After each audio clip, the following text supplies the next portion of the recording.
Welcome back, everyone, to our Thursday preview episode of College Sports Hive. Leif and I back with you. Sorry we're a little bit later this evening than usual. We had to get a little football in ourselves. We were throwing the football around to kind of relieve some stress, and that was a good time. So we're coming to you a little bit later tonight.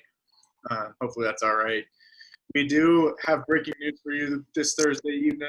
We know this isn't a news episode, but it's almost impossible to not talk about one of the best quarterbacks in college football, Trevor Lawrence for Clemson, tested positive for COVID-19. What do we know out of Clemson this evening, Leif? Well, Trevor Lawrence tests positive, and I found a quote from Coach Dabo Sweeney. He says, Trevor has authorized us this evening to announce that he has tested positive for COVID-19 and is now in isolation. Sweeney went on to say that he is doing well with mild symptoms but will not be available for this week's game against Boston College. And then they've got a matchup with Notre Dame the next weekend, so that'll hold huge implications, and hopefully he's doing well because obviously he's a phenomenal quarterback. Yeah, this is massive news. They play. I'm sorry, we have it labeled. They play Georgia Tech this weekend, so I'm not necessarily sure that. Do they play Georgia Tech? Boston College. You're right. I'm sorry. We're kind of a mess right now, but we're here. Boston College this weekend. I'm not sure necessarily anything's going to change in the grand scheme of things that they have to worry about this weekend. They do have a good young freshman QB who is a 5-star recruit coming in. But with that being said, you can't really replace a guy like Trevor Lawrence, and with all that happening, it's one of the biggest storylines to hit college football this season. With that being said, we're going to move on to our previewing of games this weekend. We have our top matchup this weekend with Ohio State, number 3 in the country, going into Happy Valley to take on number 18 Penn State, coming off that loss last weekend to Indiana. This is the only ranked matchup of the weekend. College Game Day is in attendance. It's going to kick off at 7:30 Eastern Time on ABC. 79% chance of victory for Ohio State via ESPN FPI. What do we think about that percentage? Do you think that's pretty much accurate? Yeah, I think they're deserving of a pretty heavy favorite. Penn State's still a good team, even though they're listed as 0-1, and it was a disappointing game. But I think Ohio State is, if not the most talented, one of the premier programs in the country, and they deserve the head-to-head nod, especially with no fans, no whiteout at Happy Valley. Huge storyline coming into this game. This would normally be 107, 108, up to 110,000 people in attendance in Beaver Stadium. White everywhere that you can see. It's one of the best scenes in college football throughout the year. So that's going to be disappointing, I think, to see for a lot of people around the country, not even just Penn State fans, just people in general. It's something that people tune into and they know about, and it's becoming headline news. You see other places trying to replicate things that they do. There's blackouts, there's grayouts, there's all sorts of different things now, but no one really does it quite like Penn State with their white out there in Happy Valley. So that's going to be a tough scene to watch. Also, weather conditions. It's going to be another cold night for the ABC crew there in Happy Valley. It's going to be 35 degrees. No real threat of precipitation, but potentially blustery conditions with upwards of 10 to 15 mile-an-hour winds. It's going to be another cold one. Yeah, for sure. And I'm hoping that the wind's not brutal enough to impact the quarterbacking play, because that'll be a huge indicator of how this game goes. Sean Clifford will have to have his A game and have one of his better games of his career. I think Justin Fields and they've got Master Teague and Trey Sermon in the backfield, and with the lack of running back depth for Penn State that we touched on, I think that the wind, Sean Clifford and Penn State better hope that it's not too blustery when they have the ball. 100%. I would agree with that. We've talked extensively, I think, about Ohio State's offense on this show. Justin Fields had an insanely good weekend last weekend, throwing 20 of 21 passes for 276 and 2 touchdowns, no interceptions. There's just no limit to the offense that this Ohio State team has, in my opinion, with a big bruiser, Master Teague, and like you touched on, in a change of pace, and Trey Sermon. Their wide receivers are great as well. I think if there's one aspect of this game that you really need to pay attention to, it's going to be the defense of Ohio State. They gave up 370 total yards to Nebraska last weekend. They gave up 14 points in a quarter, essentially, and they didn't start the game strong at all. They gave up 210 of those yards on the ground. So I think we did talk about the depletion of the depth in the running back room for Penn State, but I think if there's one area that you can expose this team that we've seen through 1 week, it's on the ground. Do you agree? Yeah, for sure. And then another interesting point is Sean Clifford had 17 carries, 119 yards, and 1 touchdown last week. And over 150 of those yards that Ohio State gave up were 2 quarterbacks against Nebraska, and Luke McCaffrey and Martinez. So that's an interesting storyline, especially considering what you brought up last episode about Will Levis being a running quarterback. And I think that's something that Ohio State could be susceptible to. Absolutely, I agree. Devin Ford is going to have to play a huge factor in this game. He's going to tote the rock a lot. Kevone Lee came in last weekend to spell the injured Noah Cain, and he had 6 carries for 35 yards. That's 5.8 yards per carry. That actually led the team, other than Sean Clifford, who you touched on, had a great day running the football. So that was kind of surprising for the freshman there. He showed he can really handle the ball and run pretty consistently through the tackles. Yeah, for sure. And that Indiana front's pretty stout, and they may not have the 5 stars that Ohio State does, but they're a veteran group that was pretty stout. So we've talked about the running game. We've talked about Ohio State's offense. I think one of the biggest things that is going to boil down in this game is the Penn State pass catchers. Pat Fryermuth is one of the best tight ends in the country. He had 7 catches, 60 yards, and a touchdown last week. Jahan Dotson can take the top off of a defense. He's extremely fast. You saw that in his 60-yard touchdown catch last week. But there needs to be someone else. There needs to be another guy on that offense that says, I'm here to play, and we have more weapons than just 2 guys that can catch the ball, because that's not enough against a team like Ohio State. If you have like your 2 safeties able to stop Dotson over the top, and then you like limit Pat Fryermuth, you can cover a tight end pretty easily. They need someone else to step up and be like, I'm a guy that can catch the ball out of the backfield. And I think that person needs to be Daniel George. He wasn't really targeted that much last weekend, and I think he has what it takes to be that next step for Penn State. And they're going to need all hands on deck in this one, because they're coming into this game. I don't know how they're not bigger underdogs, because of how good Ohio State lost and how bad Penn State looked at times last weekend against Indiana. Yeah, for sure. They're going to need all the luck they can get. And another thing that's huge for them is their kicking game. Jake Pinniger made all 5 extra points, but he missed 3 field goals, and you can't leave any points on board on deck against Ohio State, who can go up and down the field like nothing, and they have all the talent on defense. So that'll be interesting, and you really need a very impressive performance from all aspects, even special teams, which sometimes goes forgotten, but not on this show. But let me flip this for you. What do you think it takes for Penn State to stay in this game and maybe upset the Buckeyes? So yeah, I've done a lot of thinking on this one. Penn State is close to my heart. I have all my families from Pennsylvania. I've come here in Utah now 5 years. We're leaving bias off of the table here. But first off, I want to touch on your point there with Jake Pinniger. He has to be better. They cannot miss kicks. He missed from 20 yards last week against Indiana, and they ended up going into overtime. He makes that kick. They're not in overtime. They're up 10 at the end of the game. And anyway, he has to be better. They can't leave points on the table like you touched on. But with that being said, it's going to take Penn State's best performance in recent memory, in my opinion, to keep them in this game. Just to even keep it close, I think. They're going to need to control the time of possession, 1. They need to keep Justin Fields and company off of the field. The less they get on the field, the better. They can't miss opportunities to score. If they get the ball, they need to convert. If they get it in plus territory, they need to score touchdowns. If they get into the red zone, they can't settle for field goals.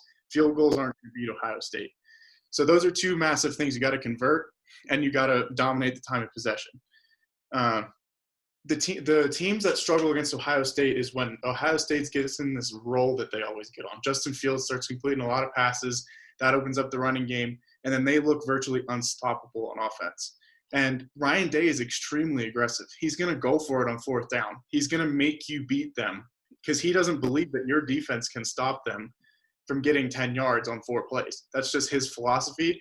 And so far, not many teams in the Big Ten have said, we're going to be able to make that happen. You know what I mean? So, and then I think the biggest thing for Penn State is they need 2 takeaways. They need a turnover.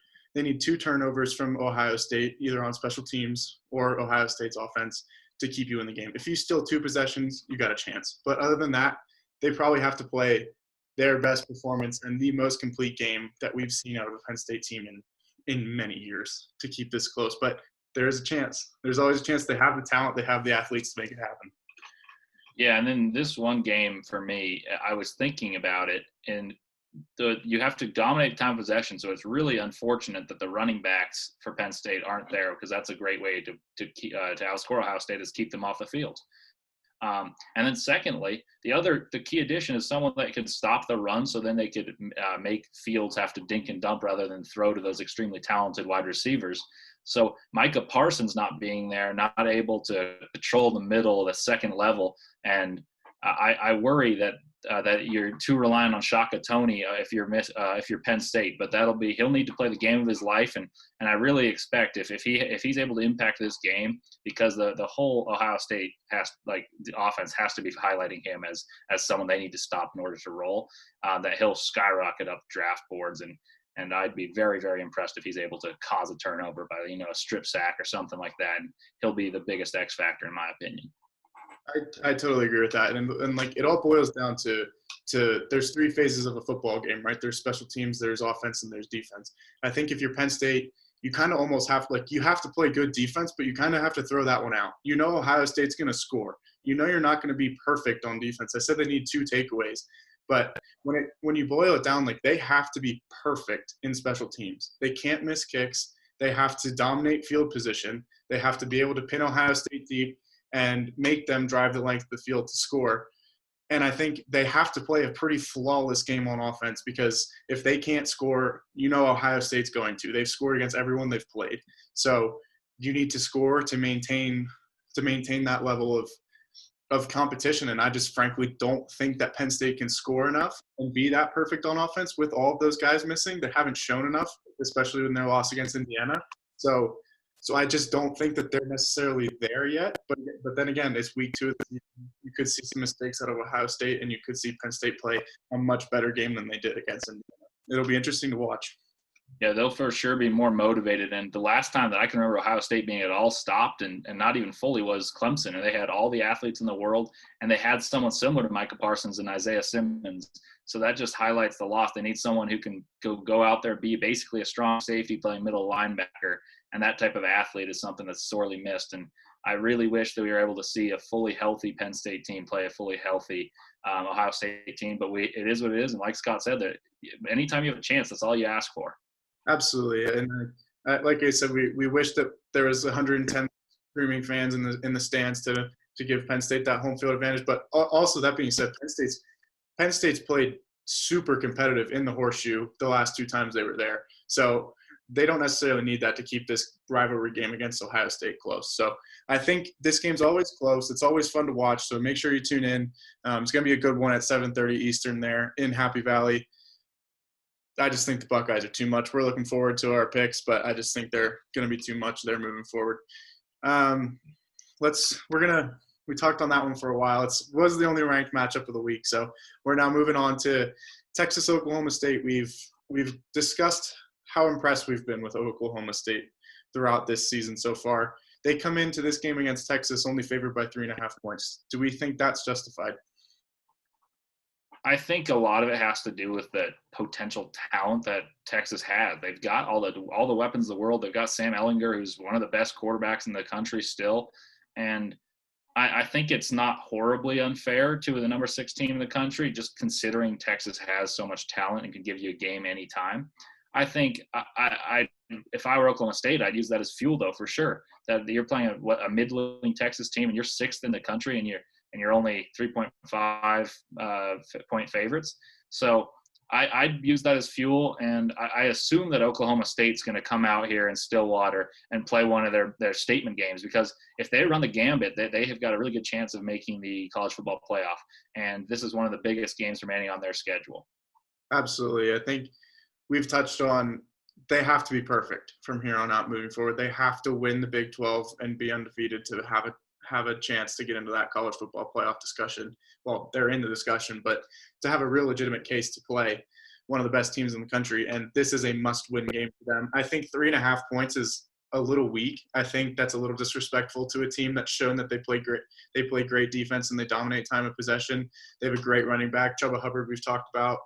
Um, I think it's a little disrespectful, and I think you put it beautifully. Like they can use that as fuel moving forward to fuel them to a great performance. But yeah, what do we think of Sam Ehlinger in this game? Do we think his legs are going to play as big of? Do we think his legs are going to play a big factor in this game? Do you believe that? I think they have to if Texas wants a chance to win this game. I think that the Texas teams do best when they get into some gunslinging mode, and when Ellinger is unlimited and they don't shackle him a little bit, because I've found that sometimes Tom Herman and the team they try to keep him as a pocket passer, but that just eliminates an aspect of the game that Sam Ehlinger is really good at. He's a really good runner and he throws well on the run. So I think that if they want a chance to compete, they should try to run. Especially against this run Ehlinger, that is, especially against this really good Oklahoma State defense. I wonder how much zone they'll play and maybe spy Ehlinger as an antidote to that. And that'll be an interesting storyline to monitor because Ehlinger's legs are the biggest chance that Texas has. I agree. I think they're going to play a huge role in this game. You can catch that one at 4 p.m. Eastern time, kicking off on Fox, Texas at Oklahoma State. Moving on to LSU at Auburn. This is a 3:30 Eastern time kickoff on CBS. Slight edge for LSU in the FPI there at 52% chance of victory. LSU is favored by 3 points. What do you think are the biggest things to highlight in this game? Well, I think we have to start first and foremost with who's playing quarterback for LSU. Ed Orgeron, head coach of LSU, said that Miles Brennan is his starting quarterback, but Miles Brennan is questionable for this game. And their best game of the season they just played was TJ Finley, a 6'6", 242-pound freshman with some mobility, with 17 of 21, 265 yards and 2 touchdowns against a South Carolina team that just beat this Auburn team. So it'll be very interesting to see how their game plan changes, whether it's Finley or Brennan. And I think that'll really impact the game because Auburn, they're very different quarterbacks. Finley's a huge guy who's pretty mobile, and Brennan's a prototypical pocket passer. So Auburn's preparing for 2 different quarterbacks, and I wonder if that'll impact how their defense plays. I agree. I think on the flip side of that, though, is we've seen a completely different Bo Nix these past few seasons after that win against Oregon. We were talking with a friend of the podcast last night about this, and I think he just set his capacity, his ceiling level at the absolute max with that first game that he ever played for Auburn against Oregon and that drive that he led to win that game. He's thrown for 1,100 yards this season, but he only has 6 touchdowns and then 4 interceptions to go along with that. He's just not necessarily taking care of the ball the way that you expect a quarterback in the SEC to compete with some of those high-powered offenses. But with that being said, is we saw how LSU looked against Mississippi State in that first week of the season and how exposed they were by the passing game. So I think if you look at this game, it's really interesting to see if Bo Nix has a chance to right the ship. It's probably against this secondary that's left a lot to be desired in a lot of their matchups, especially with Seth Williams out on the outside. And you mentioned it, that drive against Oregon. I think there was the narrative that, he's the successor to Cam Newton. He's going to take the Auburn Tigers to the promised land. And that drive, even though it was very clutch and very gutsy drive, I think it was more gutsy than clinical. He threw a lofted, underthrown ball that Seth Williams went back and got, and he's a monster receiver for those of you who don't know. And I'm very excited to watch Derek Stingley Jr. and Seth Williams battle it out on the outside. That'll be a highlight matchup, and I'm sure one that scouts are salivating over. And one thing that I think is interesting is Bo Nix. I think they should run the ball more. I think Auburn, they've got Tank Bigsby and Sean Shivers. They're explosive athletes from the backfield, and they seem determined to just make Bo Nix into the star. And he's got this pressure on his game that sometimes I think impacts the way he plays. I think he tries to make superstar plays when the check down's fine to do as well. 100%. I literally could not agree more. I think his legs are an underrated aspect of his game. So again, that's on 3:30. That's at 3:30, Eastern time on CBS. Make sure to tune into that one as well. We touched on Cincinnati last week pretty heavily. They're number 7 in the country coming into this one. they're playing the team that they played twice last season, once for the American Conference Championship in Memphis. We know Memphis can score points with anybody. Do we think this is yet another SMU test like last weekend? Can we expect Memphis to put up points against Cincinnati if SMU and Buechele weren't able to do so last weekend?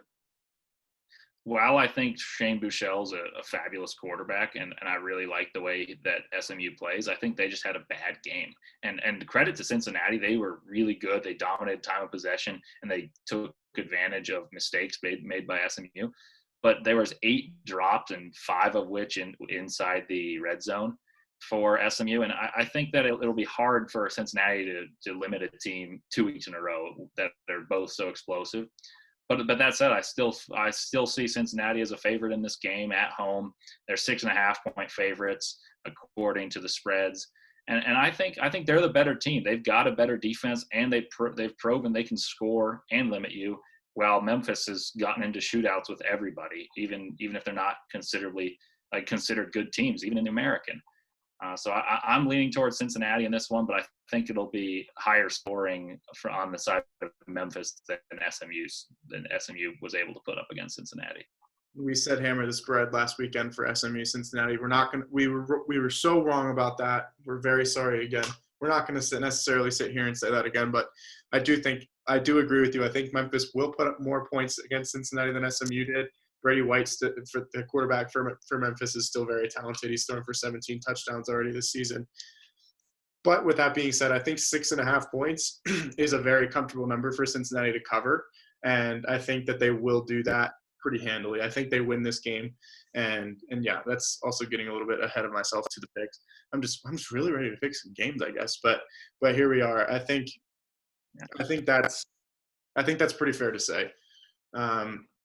Again, that's going to kick off at noon Eastern. So Cincinnati was a late kick last weekend. They're actually a noon kick. So make sure to tune into that one. That's on ESPN as well. Boston College at number 1, Clemson. We opened the show with the breaking news that Trevor Lawrence is out of this game with COVID-19. He's in isolation. It'll be until tomorrow at the earliest that we get any other news of any other Clemson players testing positive. So as of right now, this game is still scheduled to go on. Clemson's a 31.5-point favorite. Do you think that's still legitimate with Trevor Lawrence being out of the game? I win handily at 31.5 was with Trevor Lawrence in the game, and I don't think the spreads have been adjusted yet since so much as limbo. But I think they'll win handily. I think Boston College is an underrated team under Coach Jeff Hafley, but it's Clemson has so much talent, and when your best player, like according to the ACC, has been Travis Etienne at running back, who's got ridiculous numbers: 83 carries, 522 yards, 8 touchdowns, 22 receptions, 294 yards, and another touchdown. I don't think you need Trevor Lawrence. As great as he is, I don't think he's necessary for Clemson to be a top-tier team. I think they'd be that anyway. They've got a 5-star quarterback prospect, DJ Uiagalelei. And I think he'll do just fine. They may not be sharp, but I think they'll win by a considerable margin nonetheless. Excuse me. Excellent pronunciation of that quarterback's name. I'm not even going to take a run at that one. I was looking at it for a while. I think it's pretty safe to say you can see at least 30 carries next to Travis Etienne's name and the box score after this one. I think he's going to just be a workhorse for them. They're going to really rely upon him with Trevor Lawrence out of the game. I think it's an interesting storyline because, yes, they have a trip to South Bend and Notre Dame looming next weekend. You'll always think, oh, that's a potential trap game for them. They might not show up. Their heads might be in the week next. And that might be even more so with Trevor Lawrence being out of the game. But then again, I think the loss of Trevor Lawrence is going to bring them back to reality very quickly for this game. And I think it's going to be pretty evident that they're here to play. It's at home against Boston College. I don't think you can really say Boston College has a chance in this game with this happening. I personally think it was a more compelling storyline for the trap game before Trevor Lawrence went down with an injury. So I agree. Yeah. So I think you can pretty much bet pretty heavily on Dabo Swinney getting that Clemson team ready to go for that noon kick on ABC against Boston College. we did touch on them moving on to Notre Dame next weekend. That'll be an interesting storyline to look at moving forward if there are more COVID positives and Trevor Lawrence's situation moving forward into that week. Speaking of COVID-19, we have reached the University of Florida's game this weekend. Missouri is traveling to Florida to take on the number 10 Gators. Florida's favored at 13.5 points. I saw on pretty much any ticketing site that I could look at that they are selling tickets to the Swamp. So that stands reason for me to believe that there will be fans in attendance in this game. I have not heard a definitive no. I have not heard a definitive yes. 6 athletes in programs other than football at the University of Florida have tested positive this week alone. So that's outside the Florida locker room, but still athletes in general. And Dan Mullen has declined to offer numbers or players in particular that will not be playing in the game, but he said that they will meet the SEC minimum of 53 scholarship players, available for the game. Wow, that's wild. 50. It's like, I mean, for those of you who don't know, a college football team has 53s who can play an active roster, but there's 90 players. So if they're scraping the surface and have to say 53 scholarship players, they're going to be decimated. So this will be very interesting to watch. Yeah, like I said, that is the SEC minimum for a team to play that game that week. What can we even expect from this Florida team? And you have a Missouri team that's now had a week off, another extra week to prepare for this Florida team at their best. You know what I mean? So like, you've had this Missouri team that's now been sitting on their hands for an extra week and studying more film, designing more plays and more schemes to be successful. This is a really scary game for Florida, who technically is still coming off of a loss to Texas A&M. Yeah, and I think all you can really hope from a fan's perspective is that Kyle Trask and Kyle Pitts are playing. Kyle Trask is the quarterback, and Kyle Pitts is probably, along with Pat Freiermuth, the best tight end in the country. So I think you just have to hope that you have the pedigree. You've got a bunch of 5 stars all over the roster, offense and defense. You got to hope that enough of them are healthy and ready to go, and you realize you have an outside chance of making the college football playoff, because they're in the East, in the SEC East. So they have a matchup with Georgia, and their only loss was to a really good Texas A&M team in College Station. So if they win the SEC East and then play a college SEC championship game against presumably Alabama, then you have a chance at the playoffs. So I think they got to really focus on what their future holds and just get a gutsy win. It doesn't have to be pretty. I think they just gotta will this one out. And Missouri doesn't have a great defense, which helps Florida's case. I agree. I completely agree. That one's going to kick off at 7:30 Eastern time. It's on an SEC alternate network, so probably a little bit tough for people to get viewership of unless you're down there in the southern regions near Florida. Sticking into the SEC a little bit further, number 2 Alabama takes on Mississippi State at home. We touched on how Mississippi State exposed LSU in the first week of the season with that air raid style and Mike Leach and KJ Costello at quarterback. They've been really bad since that game. They have not looked the same, and yeah, but like, it's Mike Leach. For Pac-12 fans, that they know this is a scary coach that can really dial it up in the biggest pressure moments. And it's an air raid style that Alabama hasn't really seen a lot of in their time under Nick Saban. So do you think the air raid gives Alabama any fits this week? And do you think it's enough to keep this game even slightly close? I think Mississippi State will be better than they have been in past weeks. And I know that sounds silly, because Alabama, you think great defense. You think at all 3 levels, they've got a great D-line, a great linebacking core, and great secondary. And I think this year they've only got the talent in the secondary as heavily as they have in past. And even then, they're not amazing in the secondary compared to what they have been. And I think they're not wanting to chase around. They're not creating the pressure they have in years past. And I think if you let KJ Costello sit in a pocket, and unless you drop 8 and still somehow get pressure with 3, I think he can dink and dump his way to scoring points against Alabama. Will they compete in this game? I don't think so. I think Mac Jones and Najee Harris, Devontae Smith, and John Mechie, even without Jalen Waddle, they'll still put up too many points for Mississippi State, because I think Mississippi State will throw for more turnovers, but they'll play better than they did against Kentucky, where they just got throttled unexpectedly. And I think KJ Costello is too good of a quarterback to let this like slide continue. I agree. I think he makes plays to keep this game at least entertaining for at least a half of football. I'm not sure that they can hang with this Bama team for the entirety of the game.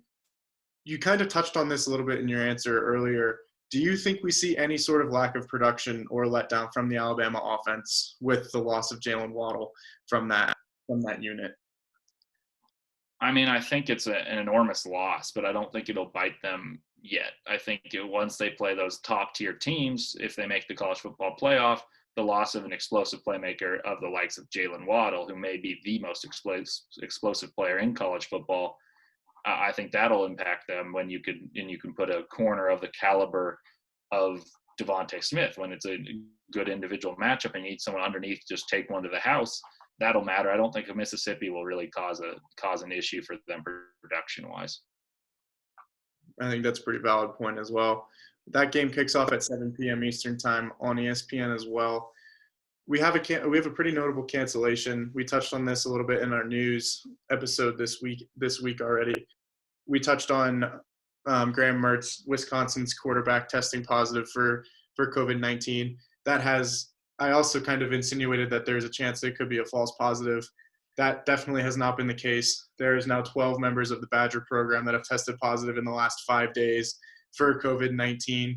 The game against Nebraska this weekend is canceled outright. It will not be made up. That was set at the Big Ten executive level as the season took place again this week. We'll unpack this much deeper in our next news episode once we get the chance to kind of spotlight this, because it's a developing story and we want to get as much as we can for all of you to make sure that we can give this the address that it needs to. But your initial reaction to this 12 members in 5 days testing positive for Wisco? Well, obviously it's unfortunate and you want them to be healthy, but also for the conference, you try very hard to get the season up and going, and within 1 week, it's kind of up in disarray. And the funny thing is that I saw Nebraska, because they're healthy, tried to schedule a non-conference just out of the blue to make it up. They were one of the rebellious ones that wanted to play Big Ten football when it was initially canceled before they even discussed coming back, and they looked into even being independent, and that's a big program. So they're in kind of this weird spot where they're trying to make their football season happen, but very aggressively when times indicate that you got to be cautious. So that'll be an interesting story to monitor as well. And then the other thing that I think is Wisconsin, if they're given enough time, and they come back healthy, this could behoove them because they won't lose a game where they possibly have 12 starters out. I agree. It's such an interesting storyline moving forward. I think there's a lot to digest here, and we're only gonna learn more as this goes along. You know what I mean? So for all you out there, we will get back to this next Tuesday. We'll give a large segment of time to put on this. Things have been ever changing throughout the sports world this season, this year, really. So this is just another one of those things that they have to roll with the punches with a little bit. We're going to move on for right now. We're going to go to our picks segment for this week. Leif and I get to disagree maybe here or there. We have a pretty large slate of picks for this weekend, so we're going to probably do some of them a little quicker than others. But we're going to open up our picks with Texas traveling to Oklahoma State. What do you got? I got Oklahoma State. They're going to use the fact that it's considered to be close. They're going to use that as motivation and cover the game in Stillwater. They're at home. They're the better team. There are fans there. I think Chuba Hubbard and company carry on. I agree. I got Oklahoma State, but I do like Sam Ehlinger. They dismantled Utah in that bowl game last year. I think they keep it close. I think 3.5 it's disrespectful a little bit to the number 6 team in the country, but I think it's probably closer to 6, 7 maybe. I think they keep it in that neck of the woods, but I got Oklahoma State at home as well. LSU at Auburn. I'm gonna take the ESPN favored them, which I was surprised. I'm gonna take LSU, and I'll tell you why. I think if TJ Finley plays, it adds an element of dynamism to the LSU offense, which they lacked. They previously only had a big play receiver in Terrace Marshall, and now he can move and gives them another element. And Auburn just looks shaky to me this year, but I'm worried about that pick. Yeah, I'm going against you. I'm going Auburn. I'm going Bo Nix. He's going to right the ship. He's going to throw the ball better this weekend. He's going to make better decisions against the LSU secondary that's left a lot to be desired. And I think Seth Williams is the big key to the game. I think he has a huge performance. And I got Auburn in a close one. I think it's going to be an entertaining game there on CBS for sure. Memphis at Cincinnati real quick. I got Cincy. I think Ritter and company are gonna play well and on offense, get them enough points, and Jarrell Wright, the star linebacker for Cincinnati, is gonna create enough plays to stump Brady White. I got Cincinnati as well. I think they're going to cover as well. I think they're going to cover that 6.5 number for sure. I assume you're taking Clemson in the Clemson college game. Yeah, I got Clemson. Still got Clemson.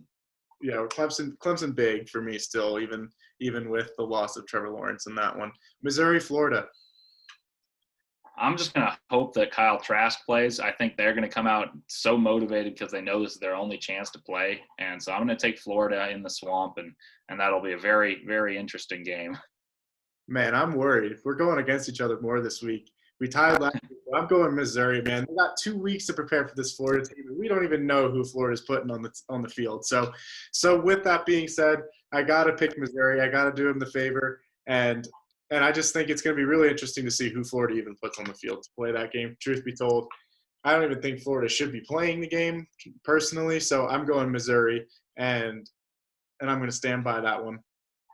I really hope they don't let me down. But anyway, K-State against West Virginia. Kansas State is ranked number 16 heading into Morgantown. What do you got there? This game's torn me apart because I can't decide, but I think I'm going to go Kansas State on the road because I was not inspired by the quarterbacking play of West Virginia. Even though Kansas State lost their quarterback, they've got this 5'5" electric playmaker, kind of like their own Darren Sproles of old and Deuce Vaughn. I think the Deuce is going to get loose and he's going to win the game for Kansas State.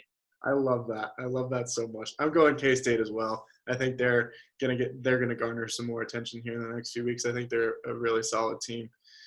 This one's one we didn't preview as well as the Kansas State game. We got number 4 Notre Dame going into Georgia Tech. Do we think the triple option gives Notre Dame any fits?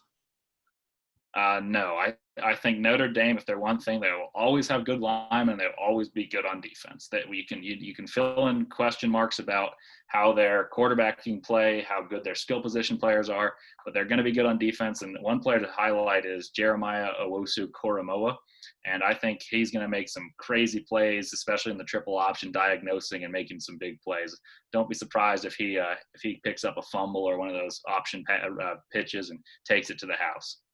I like that. I got Notre Dame as well, but they're getting 20 points as the line as last I saw. So I'm going they don't cover by 20. I think Georgia Tech handles the ball well enough in that triple option. They limit people's possession to the point where I don't think that they will score that many points, and I don't think they'll win the game by 20 or more. Mississippi State heading into number 2 Alabama. What do you got there? I think you got to go Bama. They've looked better and better each week, and Mississippi State has been struggling, and I think they'll keep it competitive for a quarter and a half, maybe not even the entire half. I think Bama's going to win by over 20, though. I got Bama big as well there in Tuscaloosa. I just think they're too much. I don't think they lose a lot without Jalen Waddle, but I still think they have so much production and so much talent on offense that I don't think Mississippi State can handle. This is a really intriguing game that we got next. We got Arkansas at number 8, Texas A&M. Arkansas is should have beat Auburn, and they're playing very good football this season. And Texas A&M's number 8 in the country, and we haven't really shed a whole lot of light on them. They're another team that has a whole lot of potential. What do you see in this game moving forward? I like this A&M team. They lost to a good Bama team, obviously, and then they beat Florida fully healthy. They've been out of play for a little while, and I think they ride Spiller, their running back, and Kellen Mond. I think they're one of the most underrated teams in the country, and they've got an outside shot of making the big dance as well. I agree. I think they're an underrated team in the SEC. Kellen Mond is an experienced guy, to say the least. He's been there for a while now, and they're taking on that Arkansas team at home. I do think Arkansas makes this a very competitive game. I think they're one of the more underrated teams in the country this year, but I do think Texas A&M wins the game. With that being said, we now move on to our game of the week. Number 3, Ohio State, going to number 18, Penn State. Okay, so we're going to ask you for your pick. We're going to ask you for why, and then we're going to ask you the score that you think it's going to happen. What you got? I'm taking Ohio State. I think that's the safer pick. They're the better team, and I think there's too many factors for Penn State to keep this competitive that I think they have to be so perfect that I don't think they can be against this caliber of a team.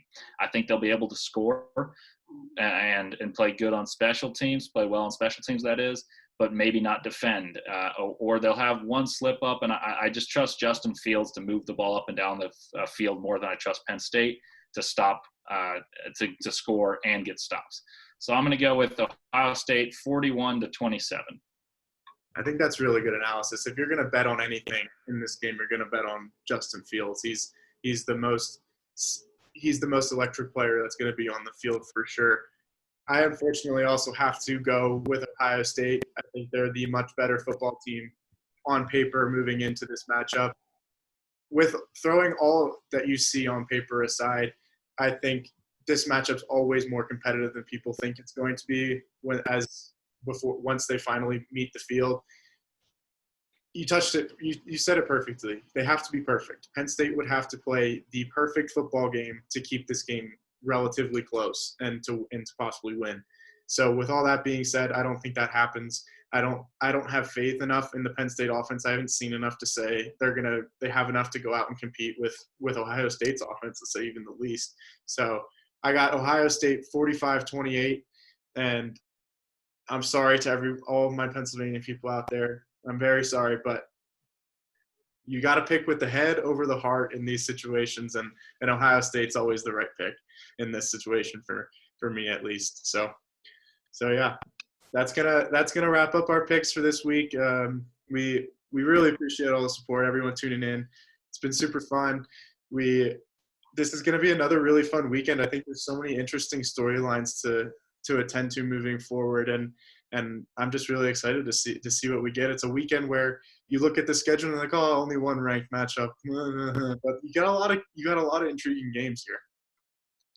Yeah, for sure. And I think there'll be some exciting games. I think that LSU Auburn team, you're going to think nine times out of 10, they're going to be ranked on ranked. And I think that they've got the talent of ranked teams. And there's so many more games that'll play into the college football playoff this year. And say what you will, coronavirus is awful. And it's really sad that it impacts it. But this year it gives more teams opportunities and it makes college football more interesting. Absolutely. I agree. All right. That's it for us tonight. Thanks so much again for all the support. Make sure to like, subscribe, tweet, retweet, put it on your story. Whatever you want to do helps us out significantly. And also just reach out to us. Honestly, we're happy to chat anytime, any place about any of this stuff if you have any questions or anything at all. So for Leif and I, thanks again for tuning in, and we'll catch you all on Sunday. Thank you. Yeah.